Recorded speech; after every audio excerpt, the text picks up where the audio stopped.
Real Madrid have topped Group H, and with that, Xabi Alonso's blueprint is starting to take shape. The 3-0 victory over Salzburg was more than just a group stage win.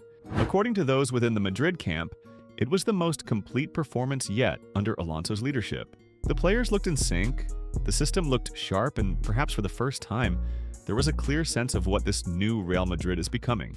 It was our best game as a team. I felt that for me personally as well. Today was the best game I've had. It seemed to click out there. We had a game plan.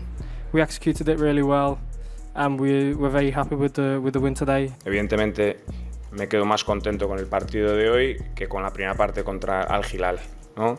También hoy el campo era mejor, la temperatura era mejor, ahora volvemos a Miami, pero sí que poco a poco algunas cosas hemos ido mejorando, pero todavía estamos fase startup, pronto todavía, para ir diciendo, vamos, cautela, contentos por hoy, algunas cosas buenas, pero queda todavía. After experimenting in earlier matches, Alonso has now fully committed to a back three formation, something he favored during his time at Bayer Leverkusen.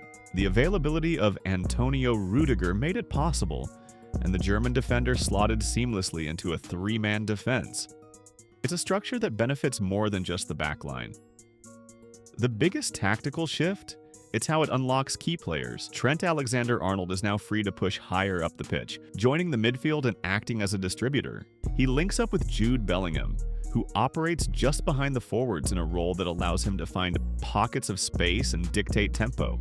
The connection between Trent and Jude has quickly become one of the most potent in the side, with Alexander-Arnold feeding vertical balls and Bellingham either carrying or progressing play. This midfield evolution is reinforced by a solid double pivot, Arda Güler and Federico Valverde, offering both defensive stability and creative spark. Up front, the new system is demanding, but it's also producing. Vinicius Jr. has shifted more centrally, working the gaps between fullbacks and center-backs. It's a position that gives him unpredictability. Defenders are unsure whether to track him wide or centrally, which creates confusion and opportunity. This role also revives the dynamic movement between him and Gonzalo Garcia, who's been in brilliant form. Estamos cogiendo confianza y intentando entender lo más rápido posible lo que el mister quiere, ¿no? Porque tengo que jugar un poco hacia adentro.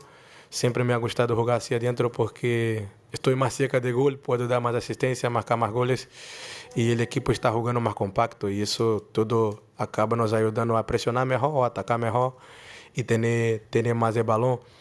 Y sobre esta posición, yo ya he jugado con Ancelotti en esta posición cuando hemos ganado la última Champions, pero volver a jugar en esta posición me cuesta un poco más, entonces tengo que me adaptar otra vez, entender cómo es jugar por ahí y entender lo más rápido posible que el mister quiere. Tendría presión cuando tendría de 18 años y no había hecho ningún gol. Imagínate ahora que ya he marcado muchos goles, soy el brasileño con más goles en este club y tengo ya muchos títulos y quiero seguir así, quiero ojalá poder jugar toda mi vida aquí. The big question looming is how Kylian Mbappé will fit into this setup. To succeed, Mbappé and Vinicius will need to play together, not in isolation. It's about complementary movement, one dropping in, the other stretching play, and maintaining chemistry in central areas. If it works, they could become one of the most devastating duos in world football. That said, not everyone is thriving. Rodrigo has started just one of Real Madrid's last 8 games. While there's a natural spot for him in this 3-4-3 shape, potentially where Bellingham currently plays, he hasn't nailed down a role. His inconsistency, combined with the rise of Gonzalo Garcia, has pushed him down the pecking order. It's not that Rodrigo wants to leave, but unless his form or role changes, this could become one of the summer's biggest transfer stories. Next up, Juventus in the round of 16. While Juventus may have struggled against Manchester City, they represent a step up from Madrid's group stage opponents. Alonso himself emphasized the need for preparation. Now we are playing last 16 against top Juve.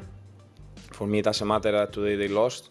Juve is Juve, and full respect, and we will need to prepare well for that big game. And we know it's make or break game. Now there is no what's gonna happen after. Is continue go home. So we need to be ready for that. It's win or go home. Historically, these two clubs have battled in some of the Champions League's most iconic matchups. From the 2017 final to Cristiano Ronaldo's towering header in the quarters, this rivalry runs deep.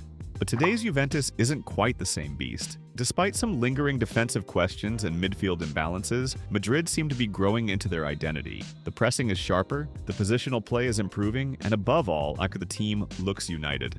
Juventus might cause problems, but Real Madrid, under Xabi Alonso, are clearly trending in the right direction.